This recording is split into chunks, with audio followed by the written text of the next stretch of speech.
كلمة يا ريت. يا ريتني كنت رديت الرد الفلاني. يا أنا ساعتها إيه اللي عقد لساني، بس يا ريتني كنت قلت كذا.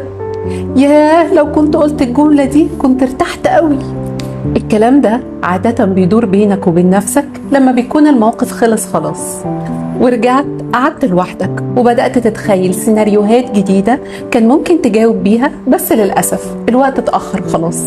لو كنت بتعاني من المشكلة دي ودايما بتتكرر معاك في حياتك وفي تعاملاتك، جرب ان انت تكون اوضح من كده في حياتك وما تخافش، لان الخوف هو اللي بيعقد لسانك ساعتها.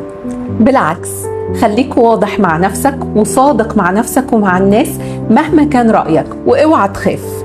لأن باختصار لو الموقف ده اتكرر معاك دايما وكل مرة رجعت بعد الموقف وانت بتلوم نفسك انك ما قلتش جملة معينة او ما قلتش اجابة كانت هتخليك مرتاح اكتر، او ما جاوبتش باجابات كنت شايف انها الانسب، مع الوقت هتخاف جدا من المواجهة وهتبقى اجبن من ان انت تواجه اي موقف او تواجه حد فيس تو فيس، وبالتالي هتحس ان قيمتك بتقل قدام نفسك.